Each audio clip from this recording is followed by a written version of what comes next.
오늘 열왕기 하 5장의 말씀은 잘 아시는 말씀. 네. 뜬금없이 한 번도 못 들어본 말씀은 아니시고요. 정말 잘 아는 말씀이시고, 나아만 장군에 관한 이야기도 잘 아시죠. 네, 혹시 온라인으로 예배를 드리시면서 열왕기 하라고 한 이 성경 자체를 처음 읽어보신 분들도 계실지도 몰라요. 그러다 보니 나아만은 누굴까? 나아만의 처한 상황은 뭘까? 라고 하면서 전혀 모르시는 분들도 계실 수 있기에 늘 말씀드린 것처럼 조금만 설명을 좀 하면, 네. 지금 이 상황은 지금 남과 북이 남유다, 북이스라엘로 나누어져 있는 상황이고요. 오늘 저희가 보고 있는 열왕기 하는 엘리사라고 하는 선지자와 관련된 이야기입니다. 북이스라엘에 자주 침범하는 민족 중에 하나가 이제 아람 족속이 있었는데요. 오늘 저희가 보고 있는 열왕기 하에 나아만이라는 사람이 등장을 하는데, 그 사람은 뭐 지금으로 말하면 무슨 국방부 장관 뭐 이런 것처럼 그날에 모든 이렇게 군사력을 이렇게 총괄하고 있는 그런 아주 지휘를 본다라고 하면 아주 높은 사람이죠. 사실은 전쟁이 흔한 시대에 모든 어떤 그런 군사력을 총괄하고 있다. 그러면 굉장한 많은 어떤 힘과 권력을 갖고 있는 사람인 건 분명합니다. 근데 이제 그 아람이라고 하는 그 나라의 나아만은 이제 군대 장관이었어요. 그리고 군대 장관 밑에는 또 이제 계급상 많은 어떤 또 사람들이 좀 있었겠죠. 근데 이 나아만이라고 하는 사람이 문둥병에 걸린 거예요.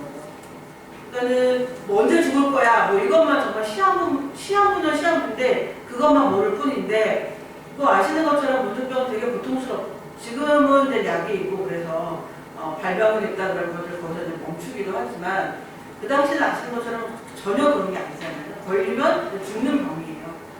정말 고통스럽게 죽어가는 병. 손가락, 발가락 깔아주고 못 보게 되고 정말 모든 몸의 기능들이 망가지면서 죽어가는 정말 천형이라고 그러죠. 하늘에서 내린 형벌이다라고 할 만큼 정말 무서운 병 중 하나가 문둥병입니다.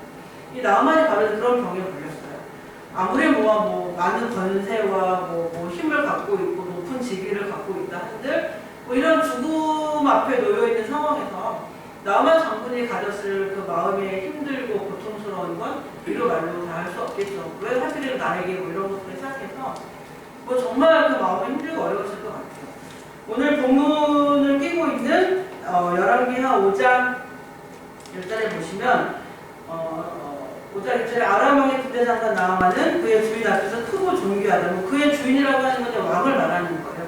아람이라고 하는 나라의 왕을 말하는 건데, 그 앞에서 크고 존귀한 자다. 그러니까 되게 많은 공도 세웠던 것 같고, 그리고 지금도 얼마든지 정말 그 문둥병만 아니라고 하면 정말 그 아람이라고 하는 나라를 위해서 정말 잘 쓰일 수 있는 그런 어떤 역량도 갖고 있고 공도 있고 이런 사람인 것 같죠. 여호와께서 전에 그에게 아람을 구원하게 하셨습니다. 그는 큰 용사이나 나병 환자더라라고 하는 말씀이 나옵니다. 되게 앞뒤 단어가 되게 극명하게 대립이 돼서 나오죠. 큰 용사지만 존귀한 사람이지만 병을 갖고 있는 사람. 제가 아마 몇 년 전에 열왕기 5장 말씀을 한번 들고 섰을 때 나아만의 바로 이런 상황들에 대해서 말씀을 들고 섰던 기억이 있습니다. 참 대립되는 상황, 극과 극에 처해 있는 이 상황을 바라보면서 저와 여러분들이 이 말씀 가운데 하나님도 어떻게 우리 삶을 바라보시면서 말씀하시는지 저희가 그 말씀을 설교를 들은 적도 저희가 있었어요. 오늘은 나아만 장군에 대해서 말하려고 하는 건 아니고요. 이 바로 나아만 장군의 옆에 있던 2인자들에 대해서, 그리고 엘리사의 옆에 있는 2인자에 대해서 이게 좀 물리나요? 네, 처음부터 자꾸 물리는 것 같아요. 네, 그들에 대해서, 그 부류에 대해서 말씀을 드리려고 합니다. 오늘 우리 장로님이 읽어주셨던 본문의 말씀 열왕기 하 5장 13, 14절에 보시면 이렇게 나와 있습니다. 그의 종들이 나와서 말하여 이르되 내 아버지여 선지자가 당신에게 큰 일을 행하라 말하였더라면 행하지 아니하였으리까 하물며 당신에게 이르기를 씻어 깨끗하게 하라 함이니까 아니라고 하는 말씀입니다. 저희가 오늘 보려고 하는 건요, 이 세 부류의 사람들을 볼 건데 그 중에 한 부류예요. 세 부류를 붙자니 띄엄띄엄 있어가지고요. 그 중간에 있는 그 한 부류에 대한 말씀만 저희가 읽었습니다. 나만 장군의 이제 병의 고침을 받는 것 과정도 잘 아시죠? 나만 장군의 고침을 받아야 되는데 고칠 사람이 없는 거죠. 아람이라고 하는 그 나라에서. 아무리 뭐 이스라엘을 뭐 이렇게 자꾸 옆에서 괴롭히고 이스라엘보다 힘이 있는 나라라고 하지만 그 아람에도 역시 나병을 고칠 수 있는 의사는 없었던 거예요. 어떻게 고칠 수 있을까? 근데 정말 지푸라기라도 잡을 수 있으면 잡고 싶다라고 했던 게 나아만 장군의 마음이었을 텐데 그때 그 나아만 장군의 가정에 누가 있었는가 하면 이스라엘을 막 자주 침략했었기 때문에 침략하면 뭘 갖고 오겠어요? 뭐 거기에 있는 재산들 뭐 다 그런 거 갖고 오겠죠? 그리고 뭐 사람도 데리고 오겠죠. 그 중에 이제 끌려온 아이가 하나 있었어요. 어린 소녀 하나가 있었는데 그 소녀가 나아만 장군의 집에서 자기 부인의 이제 시종을 드는 그런 아이로 이제 이렇게 하인 같은 거 저희로 말하면 종으로 노예로 있었던 거예요. 근데 그 아이가 이렇게 말을 하는 거죠. 아, 우리 이스라엘에 가면 우리나라에 가면 문둥병을 고칠 수 있는 이 병을 고칠 수 있는 선지자가 있는데 그분을 좀 만났으면 좋겠다라고 하는 그런 말을 합니다. 그러니까 이 아이의 그 말을 듣고 이제는 나만의 그 모든 식솔도 부인도 이 사람도 헐 이게 가능할까? 아니 이 이스라엘보다 더 큰 아람이라고 하는 나라에 그런 의사가 없는데 그런 사람이 그 이스라엘에 있을까? 그런 사람이 있다라고 하면 우리가 이스라엘을 쳐들어갈 때마다 우리를 막아내지도 못하고 그렇게 자주 침략을 당하면서 괴롭힘을 당할까? 라고 할 만큼 상대적으로 우위에 있던 나라가 아람이라고 하는 나라예요. 그런데 정말 나아만은 아무리 그 병을 고치려고 뭐 의사를 뒤지고 뭐 주술사를 뒤지고 아무리 뒤져도 없는데 정말 지푸라기라도 잡고 싶었던 것 같아요. 그 말을 듣고 그러면 내가 이스라엘을 찾아가 봐야 되겠다. 근데 그 전에 그 왕이 그 말을 듣고 편지를 먼저 보내잖아요. 우리가 이렇게 이런 상황으로 인해서 이 사람을 갈 텐데 이 사람을 고쳐주면 좋겠다. 근데 이제 그 시대에는 지금의 어떤 병원 시스템이랑 전혀 다르잖아요. 아시는 것처럼 그 시대에는 그냥 이건 일반 의사가 고칠 수 있는 병도 아니고요. 주술사나 뭔가 신으로부터 특별한 어떤 힘을 받은 그런 어떤 병을 치료하고 치유하는 능력을 가졌다라고 하는 사람들이 와서 막 손을 흔들면서 저희가 흔히 말하는 거 정말 뭔가를 해야 그런 거를 해야 이 병이 고쳐진다라고 하는 게 그냥 사람들의 머리에 그 시대 사람들의 머리 가운데 있는 생각이었어요. 뭔가 구술해 저희처럼 뭐 예전에 하면 어떤 구술해야 되고 무엇을 해야 되고 이런 것처럼 그런 거를 해야 고쳐질 거다라고 하는 게 머리에 딱 박혀 있었어요. 그런 상황이었기 때문에 나아만 장군도 그 편지가 먼저 가고 이 장군이 갔을 때 엘리사가 그렇게 나와서 막 그 상처 위에 손을 얹고 막 자기 신에게 빌어주고 축복해주고 막 그렇게 돼서 고침을 받을 줄 알았고 그런데 이제 가보니 엘리사 나오지도 않았어요. 요동강에 가서 7번 몸을 씻으라고 전해라 하면서 그것도 이제는 밑에 이제 사원이 와서 이야기를 했어요. 직접 나온 것도 아니고 나와서 환대하는 것도 아니고 환영하는 것도 아니고 정말 자기네 나라보다 더 큰 나라에서 큰 권력을 갖고 있는 사람의 병이 들어서 고침받겠다고 먼 길을 찾아왔으면 누가 생각해도 이제 나가서 그렇게 해줄 줄 알았고 나만도 당연히 그렇게 생각을 했어요. 왜? 그 사람은 그렇게 대접받던 사람이거든요. 당연히 엘리사라고 하는 뭐 선지자인지 어떤지 모르겠지만 그 사람이 나와서 자기한테 그렇게 환대를 해줄 줄 알았는데 이건 무슨 그죠? 이거 얘는 뭐야? 뭐 이런 생각이 들 만큼 나와보지도 않고 그 선지자가 부리는 종을 통해 사원을 통해서 종이 아니죠. 사원을 통해서 요단강에 가서 7번 씻으세요. 씻으라고 전해라. 그래서 그 말을 전화로 사원이 온 거예요. 그러니 이 나아만은 얼마나 자존심이 상했겠어요. 뭐지? 내가 이런 대접을 받고 내가 정말 뭐 이런 대접을 받던 사람이 아닌데 가능해? 뭐야? 거꾸로 돌아갈 거야? 우리나라 돌아갈 거야? 내가 보니 요단강보다 우리나라에 있는 강이 더 크고 깨끗하겠다. 내가 7번 몸을 씻을 것 같으면 거기 가서 씻고 고침을 받지. 이 조그맣고 깨끗해 보이지도 않는 이 강에서 내가 7번 몸을 씻는다고 낫겠어? 라고 하는 게 이제 나아만이에요. 그러니까 얼마나 화가 났겠어요. 먼 길에 그냥 온 것도 아니에요. 정말로 많은 정말 금은보화를 가지고 찾아왔거든요. 고침받으면 좋겠다라고 하는 그런 어떤 마음과 간절함과 소망과 이런 걸 담아서 자기가 갖고 있는 정말 굉장히 많은 저희가 지금으로 말하면 수십억에 달하는 그런 예물 어떤 그런 것들을 가지고 이 나라를 찾아왔단 말이에요. 그런데 그 상대, 그러니까 그 선지자 엘리사라고 하는 선지자가 나와보죠. 상원을 시켜서 그렇게 전하고. 근데 물을 보아야 돼. 그 물도 내가 정말 저 물 한번 들어가면 고쳐지겠어 라고 할 만큼의 그런 어떤 물도 아니고, 이거는 여기 나를 홀대하는구나, 나를 치료하겠다라는 생각이 없는 거구나 라고 하는 그런 마음과 함께 돌아가려고 하잖아요. 그때 오늘 본문의 말씀에 나와 있는 이 종들이 하고 있는 말이 이 말이에요. 내 아버지요 라고 하는, 그거는 극존칭이에요. 내 아버지, 그러니까 정말로 그 종들이 그 밑에서는 휘하에 있는 어떤 또 다른 장군들이겠죠. 그런 사람들이 이 나아만을 향해서 갖출 수 있는 최대한의 예의를 갖춰서 하는 말이에요. 장군이시여, 내 아버지시여, 그냥 이것보다 더한 일도 하라고 하면 고침받기 위해서 할 텐데 이게 무슨 큰일입니까? 그냥 7번 몸을 저 물에 담그라고 하지 않습니까? 그러면 담그면 되지 않겠습니까? 그렇게 하는 게 좋겠습니다. 라고 하는 그런 충언을 드려요. 충언을. 나만의 카나안을 생각해 보니 그게 낫겠다, 그게 좋겠다, 여기까지 왔는데 그래 그냥 몸 한번 7번 담그는 걸 못할까 생각이 바뀌었어요. 생각이 바뀌고 아시는 것처럼 몸을 7번 요단강물에 담그고 이 사람은 깨끗하여지는 내용이 이제 나와요. 그 다음에 하나 나오는 부류가 누군가 하면 엘리사 바로 밑에 있는 엘리사의 가장 최측근이라고 할 수 있는 게하시가 나오죠. 이렇게 고침을 받고 나아만이 너무 감사하고 너무 좋으니까 어떻게 해요? 제가 이렇게 해서 이런 것들을 다 가지고 왔는데 드리고 가겠습니다. 그러자 엘리사가 거절해요. 그거는 저희가 받지 않겠습니다. 저희가 받을 수 있는 상황이 아니니 받지 않겠습니다. 그러니까 아무리 간곡하며 주려고 해도 받지 않겠다라고 하자 나아만은 그 모든 걸 갖고 왔던 정말 금은보화를 가지고 다시 아람으로 돌아가고 있는데 누가 쫓아가요? 게하시가 막 쫓아가죠. 쫓아가서 어떻게 해요? 거기에서 우리 주인이 우리 이제는 선지자가 이렇게 해서 이걸 좀 받아오라고 했다. 엄청나게 받아가는 거죠. 그렇지만 이제는 이 게하시는 이것들을 받아가지고 이제 돌아와서 어떻게 해요?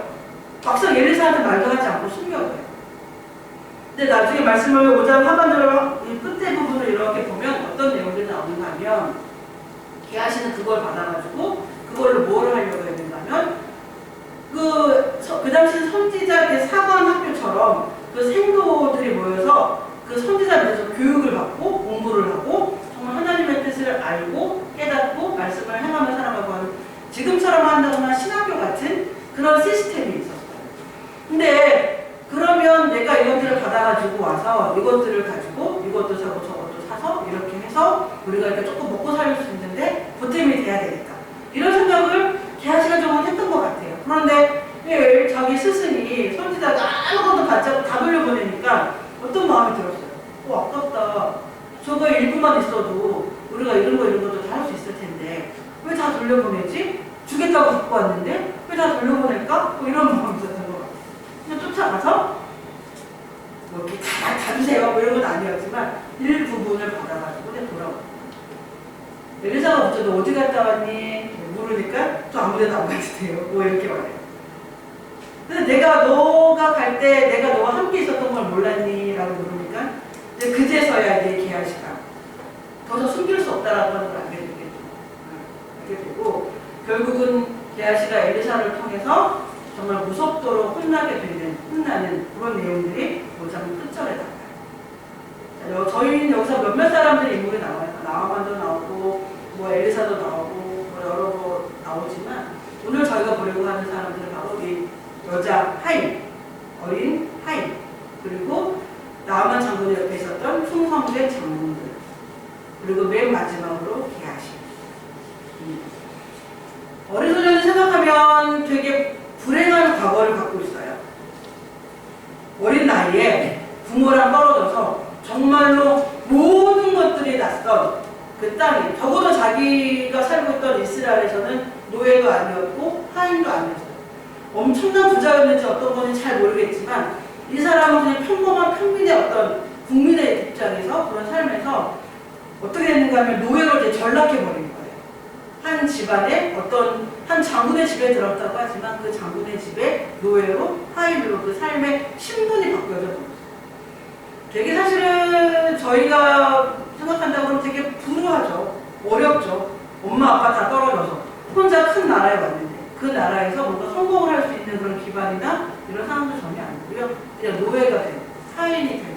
평생 그 사람은 그 아이는 소녀는 그냥 노예로 살아갈 수밖에 없는. 이 말씀 이후로 이 소녀에 대한 기록은 아무것도 없어요. 그런데 저희 오늘 이 소녀를 통해서 보게 되어지는 것은 뭐예요?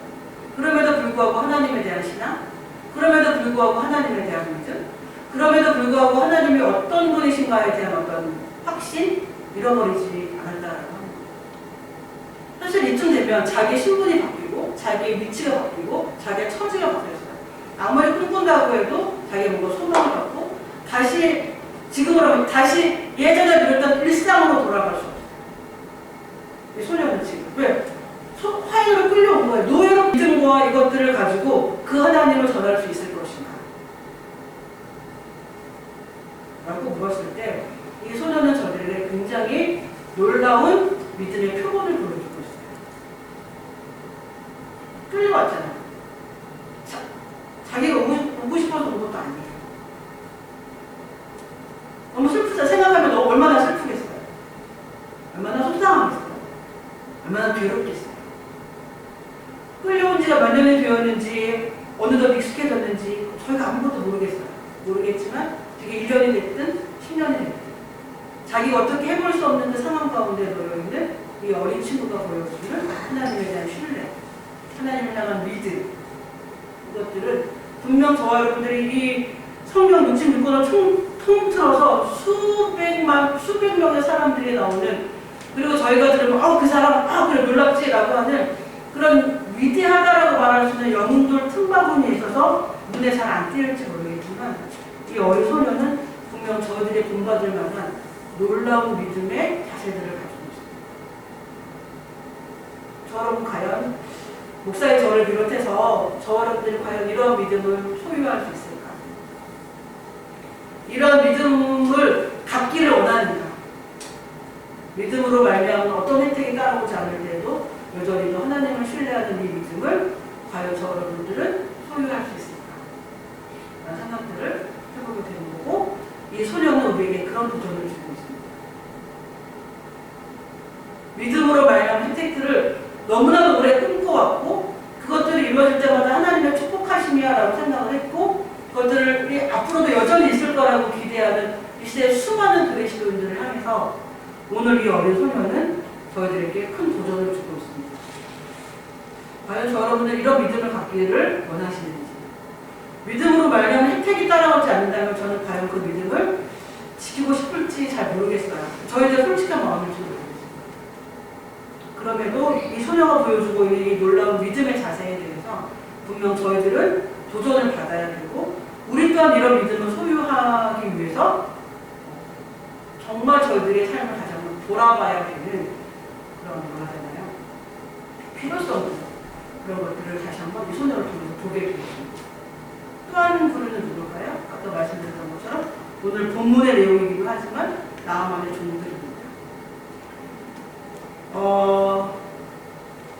어떠한 공동체에서, 어떤 한 단체나 조직에서 늘 1인자라는 표현보다는 대표성을 띠는 사람이 있을 수밖에 없습니다. 그렇죠? 한 가정으로 하면 가장이 될 수도 있고요. 교회로 하면 목사가 될 수도 있고요. 장로님 되실 수도 있고요. 전도사가 될 수도 있고요. 어떤 한 회사라고 하면 사장이나 회장이나 대표가 될 수도 있고. 하여튼 어떤 대표성을 띠는 사람들이 늘 있을 수밖에 없겠죠. 왜냐면 그 팀이 이끌어져 가기 위해서는 또 최종으로 결정해야 되는 누군가가 필요한 거예요. 근데 그 최종으로 결정한 사람들은 어떤 사람인가 하면 그 모든 의견을 모아서 최종적으로 결정하고 그 결정한 것에 대해서 책임지는 사람들이에요. 결정했는데 다 너네들의 의견 내가지고 한 거잖아. 내 책임은 없다. 분명히 알아도 내 책임은 없어. 라고 말하면 그 사람은 책임자가 아니에요. 대표자가 아닌 거예요. 만약에 교회에서 여러 가지 의견들이 나와서 우리 이렇게 하기로 했어. 결정을 최종적으로 봤어요. 그러면 의견을 냈고 그 의견에 대해서 최종적으로 결정한 사람이 누구예요? 목사예요. 그러면 목사는 그 일에 대해서 책임을 지는 사람이에요. 물질적인 책임이 뭐의 책임이 이게 이득이 돼서 모든 일이 다 잘 돼서 이득이 막 돼서 막 이름이 높여지고 하는 그것에 대해서 대표성을 띌 수도 있지만 그러나 그렇게 되어지는 과정에서 대표자가 갖게 되는 책임감과 책임져야 될 여러 가지 상황들은 이루 다 말할 수가 없어요. 저희가 오늘 본문에서 보면 나하만은 한 군대를 책임지고 있는 통수권자예요. 통솔자예요. 그런데 그러면 그 사람은 굉장히 많은 어떤 권력과 힘을 갖고 있는 대표성을 띠고 있는 사람이죠. 근데 그 사람 옆에 어떤 사람들이 있는가 하면 아까 저희가 읽었던 그 본문의 말씀처럼 이 나하만 옆에서 나하만 장군이 전쟁터에서 막 이렇게 장군으로서 그 이름이 높아지기까지는 물론 나하만 장군이 아주 훌륭하고 대단한 사람이었겠지만 조력자가 없이 옆에서 뒤에서 앞에서 같이 하는 그런 사람 없이 혼자 나하만이 너무 똑똑해서 일을 잘 감당해냈다. 그럴 수 있는 조직은 없어요, 세상에. 절대. 그런 조직은 없어요. 나하만 장군이 분명 훌륭했을 거고 여러 가지 뭐 군사력이나 뭐 이런 것들을 뭐 움직이는 것에 대해서 굉장히 똑똑한 사람이 그건 분명히 있었겠지만 그러나 이 사람 혼자서 이렇게 할 수는 없다는 거죠. 그 옆에는 그를 돕는 좋은 조력자들, 좋은 사람들이 있었던 건 분명해요. 그런데 오늘 저희가 보게 되어지는 5장 13절부터 나오고 있는 이 조력자들은 정말로 나하만은 어떤 사람이에요? 나하만을 사랑하는 사람들입니다. 나하만을 진심으로 사랑하고 정말 진심으로 아끼고 진심으로 이 사람이 고쳐지기를 바라는 조력자들, 이인자들. 정말 그 사람들은 성경에서 말하고 있을 때는 이방인들이에요. 저희가 교회에서 흔히 말하는 뭐 세상 사람들 뭐 이렇게 표현하는데요. 저희가 세상 사람들 교회 밖에 있는 분들에 대해서 되게 함부로 말하고 폄하할 때가 너무 많은데요. 오늘 본문의 말씀을 보면 절대 그렇게 생각할 수 없다라고 하는 걸 보게 돼요. 내 아버지. 만약에 엘리사라고 하는 저 선지자가 이것보다 더한 일도 하라고 했으면 우리가 고침받기 위해서, 장군이 고침받기 위해서 더한 것도 하지 않았겠습니다. 그런데 이 정도 일이 뭐가 그렇게 힘들다고 뭐가 그렇게 안 된다고 안 하려고 하십니까? 고침받기 위해서 뭐 우리 해봅시다. 라고 말하는 정말 나하만 장군을 아끼고 사랑하는 조력자들이에요. 이런 어떤 대표자와 조력자들 사이에 그리고 정말 그냥 쉽게 말하면 1인자와 2인자 사이에 이런 신뢰와 이런 사랑이 존재한다. 그러면 그건 어떤 조직이든 성공할 수밖에 없을 거예요. 잘 될 수밖에 없습니다. 1인자가 2인자들에 대해서 배려하고 2인자가 1인자에 대해서 사랑하고 존경하고 존중하고 이게 상호간에 이루어지고 있는 어떤 조직이라고 하면 그 조직은 안 될래야 안 될 수가 없겠죠. 잘 될 수밖에 없겠죠. 그 사이에 제가 가끔 어떻게 하다 보면 그 뉴스테이 보시나요? 가끔? 박서준 좋아하는 거 보겠네요. 뉴스테이를 보면 저는 그 윤여정 씨 나오잖아요. 근데 그 분이 이렇게 어쨌든 뭐 연세도 이런 4살인가 5살인가 연세도 꽤 있으세요? 꽤 있으신데 꽤 몇 년 전만 해도 그분은 그렇게 정말 이렇게 자리를 잡을 거라고 생각하지 못했던 배우 중에 한 분이에요. 그분이 한참 안 나왔었어요. 텔레비전에 안 나오다가 언젠가부터 무슨 뭐 이렇게 주연은 아니고요. 주연 옆에 있는 조연 뭐 주연의 뭐 엄마, 주연의 뭐 할머니, 뭐 주연이 아는 사람 뭐 이런 식으로 뭐 이렇게 단역 아니면 뭐 한 조연, 주조연도 아니고요. 뭐 조연 중에서도 그렇게 주목받지 않는 조연 뭐 이런 걸로 이제 나오셨거든요. 그러다가 언제 그래도 꾸준히 나오시더라고요. 근데 그분을 싫어하시는 분들이 상당히 많았어요. 특히 이제 그 윤여정 씨 그 연배에 계시는 남성분들은 더 안 좋아하셨어요. 이쁘지도 않다. 목소리 듣기 싫다. 뭐 이러면서 안 좋아하시는 분들 꽤 많았어요. 뭐 저희가 생각하는 배우, 여배우, 그럼 여배우상은 아니라고 저희가 지금 통념상 알고 있는 그런 어떤 기준에서는 되게 많이 좀 다르시잖아요. 그랬는데 그분이 그래도 꾸준히 이제 계속 작품 활동을 하시고 그러셨어요. 그러다가 언젠가 뭐 어디 프로그램 나영석 씨가 하는 무슨 뽀뽀다 뭐 누나인가? 뭔가? 하여튼 그런 거 있었잖아요. 몇 년 전에. 이승기 씨 나오고 그랬던 거. 거기서도 나오고 그렇게 하고 그렇게 하면서 언젠가부터 그분에 대해서 앞에 붙는 형용사가 달라졌어요. 되게 쿨한, 또 뭐 어떤 되게 멋있는, 멋있게 늙어가는 뭐 이런 식의 앞에 붙는 그 단어가 달라지는 거예요. 그냥 여배우, 뭐 남자 배우, 남배우라고 안 하는데 여배우는 여배우라고 해요. 근데 그 앞에 여러 가지 이게 말들이 달라지기 시작해요. 그러다가 요번에는 정말 또 무슨 영화나 때는 되게 많은 상들을 거의 휩쓸다시피 하고 계시더라고요. 근데 요번에 그 윤스테이에서 그분이 보여주는 어떤 그런, 저는 뭐 다른 배우들보다도 그분이 다른 사람들과 함께 어울려 살아가는 어떤 그분의 태도가 되게 많이 눈에 들어와요. 그러니까 사람들을 세워주는 어떤 태도, 사람들과 말을 주고받을 때 정말 이렇게 재미있게 그 사람들을 되게 유머러스하게 넘어가는 지혜, 그 삶의 연륜들, 야 내 말에 다 오라 뭐 이런 게 아니라 정말 네 생각이 그렇겠구나, 네 말이 그렇겠구나, 충분히 그럴 수 있었겠네 부터 시작을 해서 그분이 그 옆에 있는 어떤 자기보다 정말 새카맣게 어린 후배들을 대하고 사람들한테 이렇게 소개시켜주고 알려주고 하는 그런 태도가 정말 100%서 보여줄 수 있는 되게 멋진 태도구나라고 하는 것들을 참 많이 느끼게 돼요. 보게 돼요. 한번 보시면 그분이 하시는 여러 가지 한번 행동들을 눈여겨보세요. 되게 정말 멋있다라는 생각이 들었어요. 저렇게 사람이 나이 먹어가고 늙어갈 때 저렇게 늙어가야 되겠다라는 생각이 들어서 되게 멋있게. 근데 막 내가 나이 들었어, 너희들은 다 나를 보호해야 돼, 뭐 이런 것보다도 정말 그분이 보여주는 그런 어떤 선을 되게 지혜롭게 잘 움직여가는 그런 것들을 보게 돼요. 되게 참 멋있게 나이 들어가신다 라는 생각들이 들거든요. 오늘 저희가 보는 이제 본문에 지금 나아만 장군과 그 옆에 있는 또 다른 장군들, 1인자와 2인자 사이에서 있을 수 있는 여러 가지 질투와, 그 당시엔 더했던 시대예요. 질투와 암투와 뭐 시기와 뭐 이런 것들, 이런 것들이 충분히 있을 수 있잖아요. 어디 갔는데 장군이 아파, 이 사람 죽으면 어떻게 돼요? 자기네가 1인자가 될 수도 있나. 간 사이에 오는 길에 죽여버리는 시대예요. 사실은 이 시대는 그 시대에 그 다른 사람들이 이렇게 모의해가지고 1인자를 죽여버리는 거, 왕도 죽여버리는 건 일도 아니었던 시대.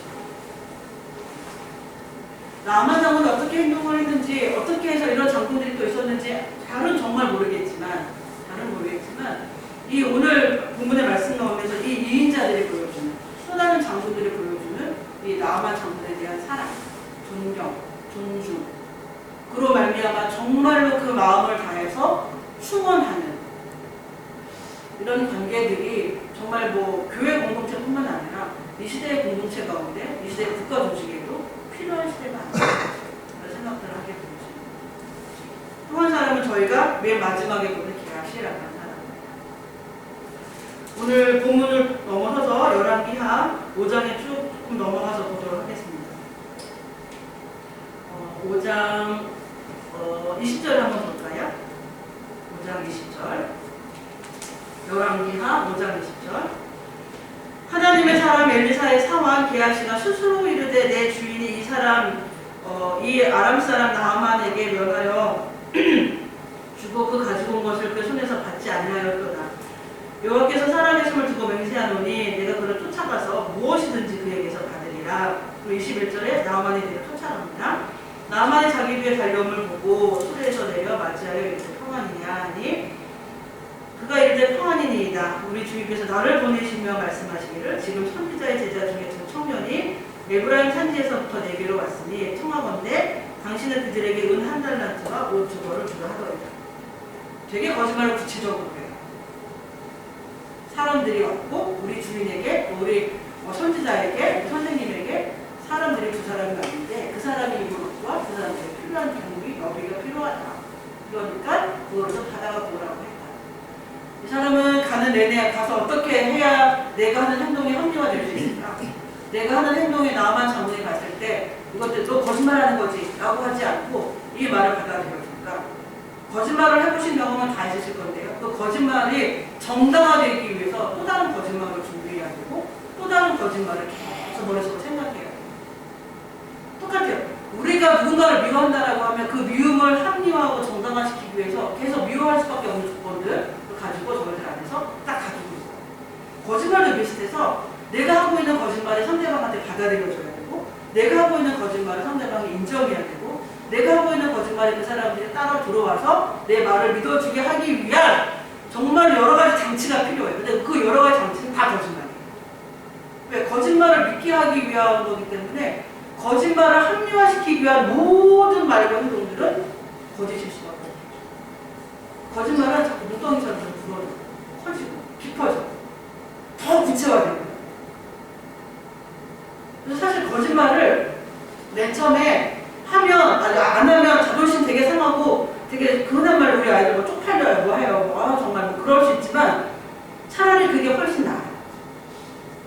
거짓말이 거짓말을 낳는다는 말이 정말로 맞아요. 거짓말을 구체화시키려면 또 다른 거짓말을 계속 만들어야 되기 때문에 그러면 그 사람의 머리와 마음은 더 전쟁터가 되고 더 지옥이에요. 하지 않는 맞아요. 근데 사람들은 그 정말 우리의 자존심이나 뭐 이런 것들 그 순간에 당할 창피가 너무 두려워서 거짓말을 하게 되죠. 오늘 계하시는 그런 거짓말을 해요. 나아만 장군에게. 근데 나아만 장군에게만 했을까요? 갖고 내 둘 데가 없네? 갖고 내 숨길 데가 없네? 그러니까 자기의 스승에게 하나님의 말씀으로 말미암아 정말로 이 북이스라엘을 지키고 나아만 장군의 병까지 고치는 이 선지자 앞에서도 거짓말을 하게 돼요. 사실 뭐 저희들도 하나님 앞에서 우리의 마음도 속이고 우리의 생각도 속이고 할 때가 많으니 계하시를 보면서 우리의 어떤 상황이나 상태도 하나님께서 그렇게 거울처럼 보게 되기는 하죠. 참 어리석다. 그렇게 생각하죠. 계하시 참 어리석다. 이런 선지자 앞에서 이런 거짓말이 통할 거라고 생각을 했나? 참 어리석다. 좀 우리도 하나님 앞에서 그렇게 살아갈 때가 참 많아요. 참 어리석게 거짓말하고 어리석게 아니라고 그러고 어리석게 하나님 핑계를 대고 하나님 때문이에요 라고 말할 때가 얼마나 많은지 몰라요. 근데 지금 계하시가 딱 그런 어떤 상황인 거죠. 그러면서 변명하고 합리화하죠. 이게 있으면 이런 거 해가지고 이렇게 했으면 얼마나 좋겠냐. 이게 나만 좋자고 하는 거냐. 나만 좋자고 하는 건 아니지 않냐. 다 선생님도 좋고 우리 지금 훈련받고 있는 생徒들한테도 다 좋은 거다.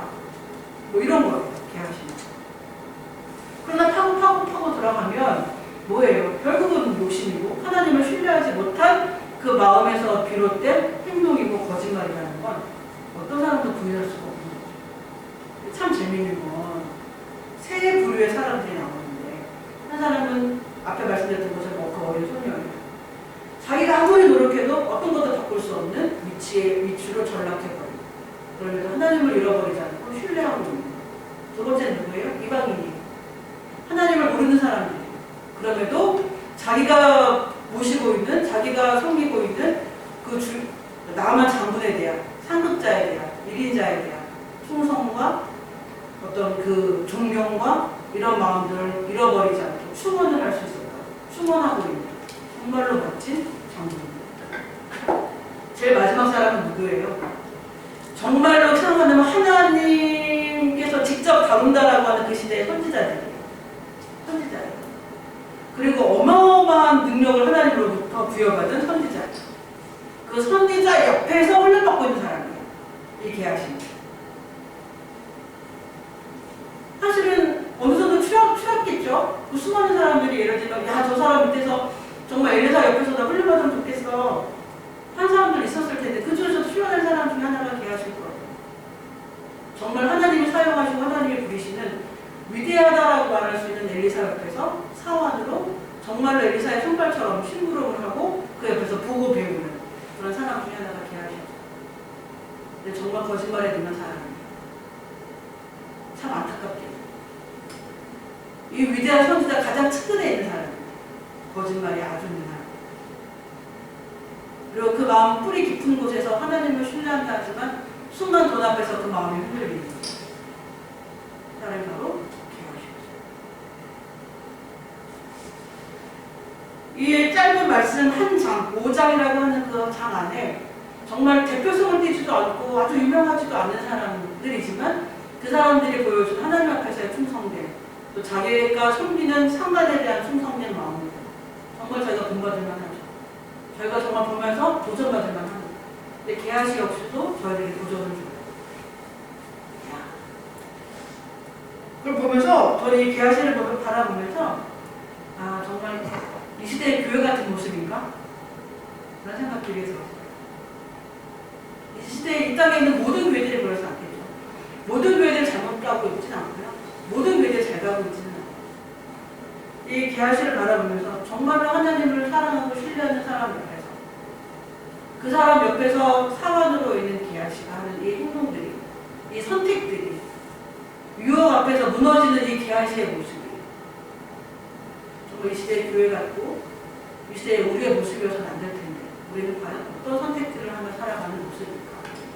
그런 생각들을 해보게 됐습니다. 저 여러분들은 어떤 상황에서도 믿음으로 말하면 혜택이 없을 때에도 이 어린 소녀처럼 하나님에 대한 신뢰와 하나님이 하실 일에 대한 기대와 믿음을 저버리지 않으실 수 있는지. 오늘 이 나아만 장군 옆에 있는 이 정말 조력자들이죠. 이 정말 2인자들처럼 그 마음 가운데 정말 충성된 마음을 가지고 생각하면 얼마든지 시기 질투의 대상에서 제거해버릴 수 있는, 차라리 죽으면 좋겠어 라고 할 수도 있는 대상인데 정말 그가 하는 일에 대한 존경과 존중과 그의 아픔에 대해서 정말 그 같이 뭐라 해야 되나요? 공감하면서 그가 정말 낫기를 바라고 기대하고 이거 이렇게 해보면 당신이 나올 수도 있는데 왜 안 하려고 하십니까? 라고 하는 충성된 조언을 겸손하게 할 수 있는 그런 어떤 조직에서나 어떤 상황에서나 저 여러분들도 그런 사람들이지. 그렇게 하고 계시다면 너무 잘하시는 거고요. 그렇게 난 하고 싶지 않다. 저 사람 나한테 너무 시기와 질투의 대상이어서 마음에 안 들어. 없어져 버렸으면 좋겠어. 라고 하는 마음이 더 많으신지, 아니면 이 나만 장군 옆에 있었던 이들과 같은 마음들이 저 여러분들이 더 많은지. 저희가 정말 눈여겨서 봐야 될 사람은 또 하나는 계하시죠. 하나님의 말씀을 가장 가까이 있기 때문에 하나님을 더 사랑하고 더 신뢰하고 더 겸손해야 될 것, 더 정직해야 될 것 같은데 이 모든 것들이 하나도 없는 거예요. 이 계하시를 바라보면서 저 여러분들은 어떤 계하시를 통해서 어떤 도전을 받으시는지, 아 나랑 똑같네, 나도 그러는데 라고 하는 깨달음을 받으시는지, 아유 하면서 난 아닌 것처럼 이렇게 있지만 뭔가 자꾸 마음에 깜짝깜짝하면서 이렇게 찔리시는지, 이 세 어떤 부류의 사람들은 다 저들에게 도전을 주고 있는 사람들입니다. 오늘 말씀이 끝나고 예배가 끝나고 저 여러분들 기도의 자리에서 홀로 계시는 그 정말 깊은 묵상의 자리에서 생각해봐야 될 것 같습니다. 나는 어떨까? 지금껏 내가 살아왔던 삶은 어느 쪽에 좀 더 가까울까? 지금 현재 나는 어떨까? 앞으로 나는 또 어떤 선택들을 하며 살아가는 사람들이 되는 것일까? 그리고 이것들은 그냥 하루아침에 이어지는 것들이 아니라고 하면 난 지금 어떤 수고를 아끼지 않아야 정말 이렇게 본받을 수 있는 모습들, 그 모습들 내 삶의 자리로 정착이 될 수 있을 것인가 라고 하는 것들을 깊이 생각해보고 우리들의 마음을 성찰해 가실 것 같습니다. 이 시간 같이 기도하겠습니다. 하나님, 오늘 이 말씀 가운데서 저희들이 보고 있는 몇몇 부류의 사람들이 있습니다. 이들이 다 저들에게 큰 도전과 마음의 울림을 주는데, 하나님, 저는 정말로 살아왔던 삶이 또 지금 현재 앞으로 내가 어떠한 모습으로 살아가야 될지 다시 한번 이들을 통해서 배우게 되는데, 제가 배운 것들을 잊어버리지 않고 내 삶에 적용시키고 내 삶에 그 좋은 것들을, 귀한 것들이 정착될 수 있도록 내 삶에 정말 잘 자리를 잡을 수 있도록 되었으면 좋겠습니다. 그러기 위해서 지금부터 난 또 무엇에 새롭게 도전해야 되고 내 마음에 새로운 무언가를 또 받아들여야 될지 저를 가르쳐 주시고 교훈해 주시고 라고 하는 기도 잠깐만 드리도록 하겠습니다. 같이 기도하겠습니다.